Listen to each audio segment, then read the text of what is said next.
Estamos en el año 2024 y aún hoy, después de 14 años de haber terminado el gobierno del criminal de lesa humanidad Álvaro Uribe Vélez, se siguen desenterrando cuerpos de personas por desaparición forzada. Hace poco, la Justicia Especial para la Paz informó de 50 cuerpos que fueron desenterrados en el departamento de Santander. Y aún así, con toda la evidencia que los colombianos vemos aparecer día a día, existe una narrativa negacionista que nace de la oposición en Colombia: negar los falsos positivos.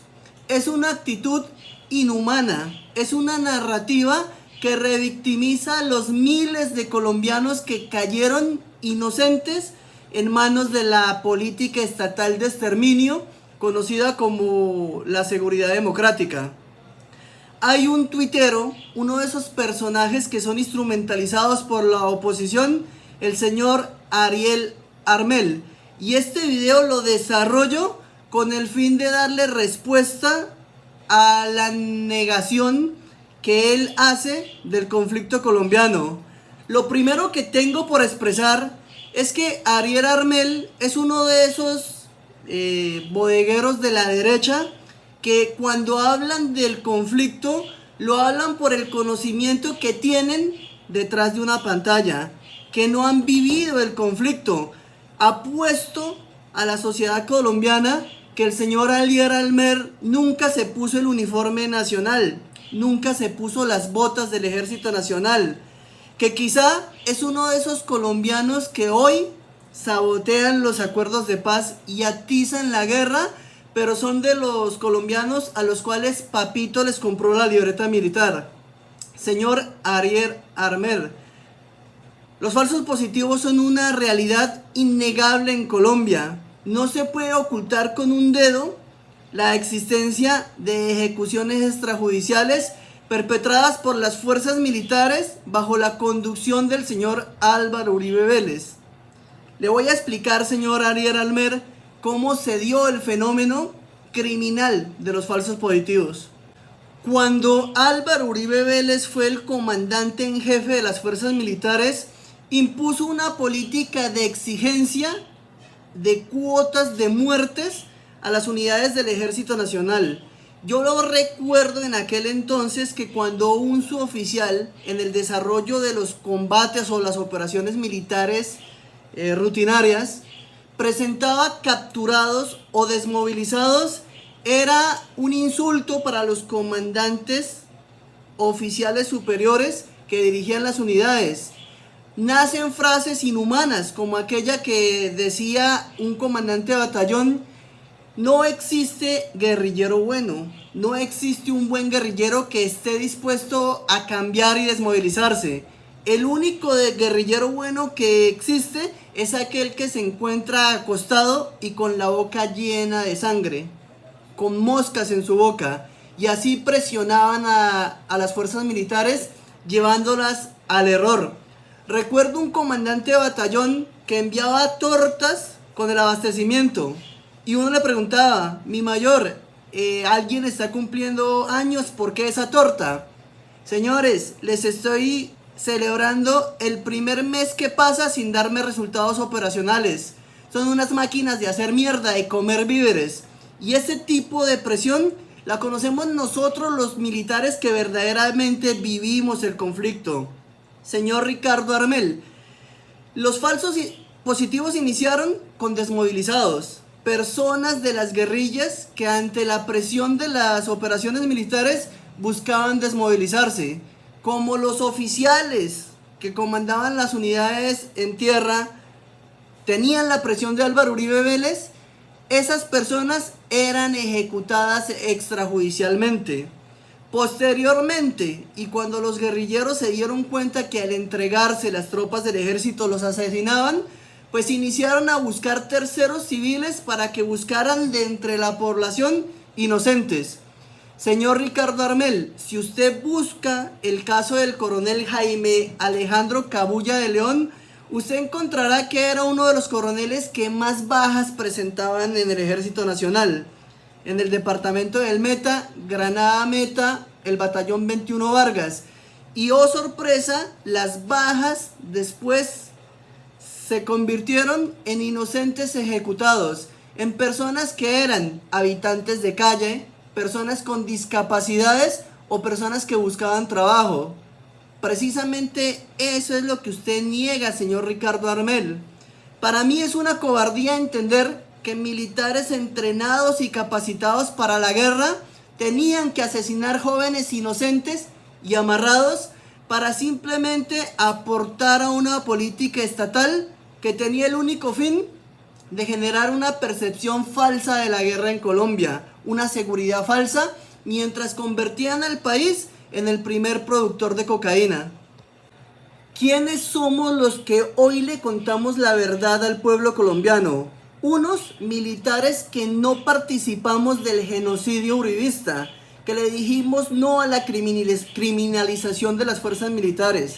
Militares que respetamos la Constitución Nacional, a quienes nos intentaron inducir al error, pero nos negamos y le dijimos no a Álvaro Uribe Vélez y su política criminal.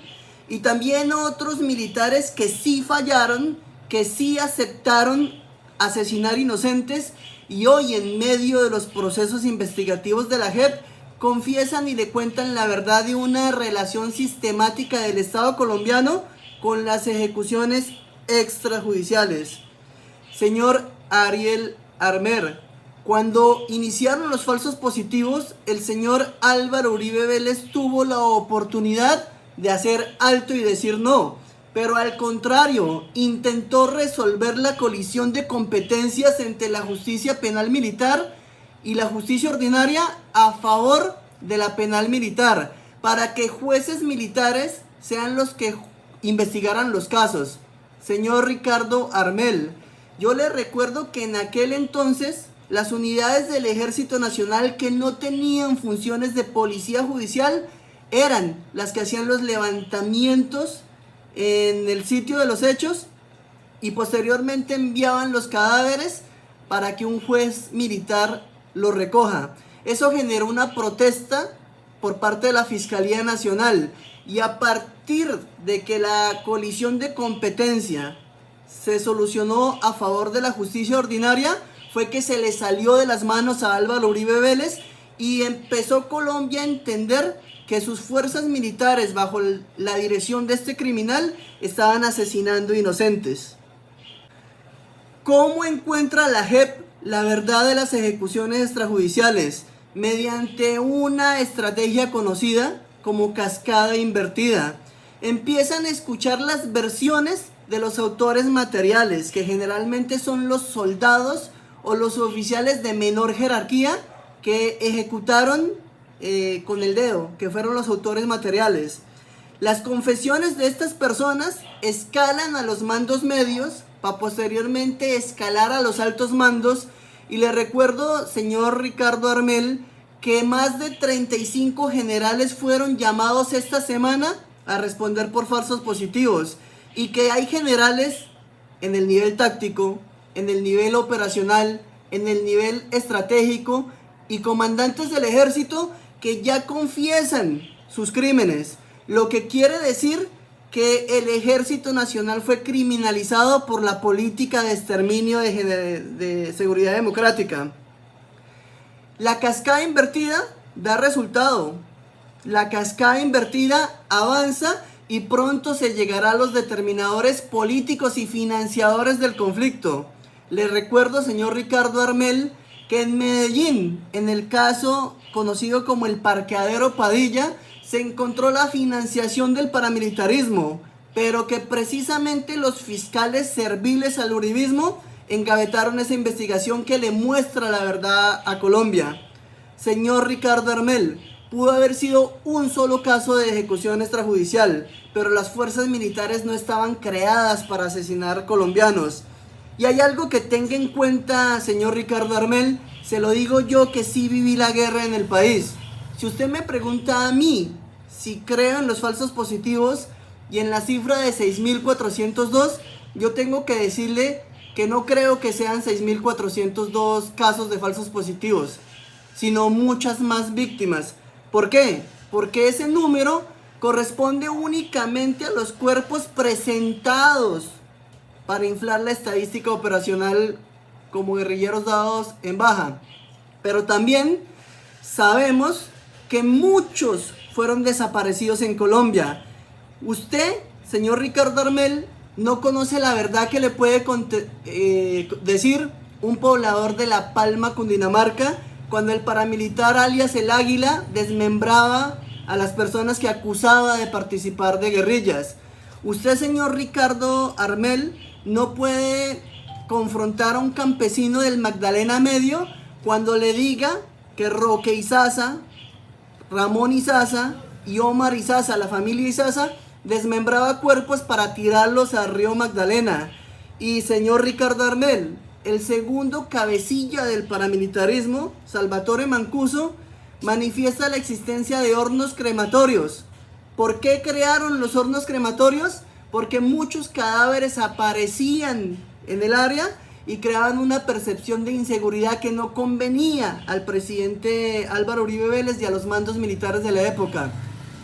Este video lo hago con indignación, porque me indigna que un bodeguero de la derecha, afianzando una narrativa negacionista que nace de la oposición, revictimice a miles de campesinos en Colombia, miles de víctimas de este conflicto. Como dije al iniciar mi video, después de 14 años siguen apareciendo víctimas. Y algo que también es doloroso, que a Gustavo Petro le ha tocado asumir la responsabilidad de pedir perdón a la sociedad colombiana en cumplimiento de sentencias judiciales, porque los generales y Álvaro Uribe Vélez se lavan las manos en la pita más débil, se lavan las manos en decir que los soldados eran personas ignorantes que cometieron los falsos positivos porque no conocían las órdenes. Es absurdo, señor Ricardo Armel. Su narrativa negacionista duele, pero comprendo que una persona que vive el conflicto, que aprende detrás de una pantalla, pues simplemente replicará lo que la derecha le ordena decir.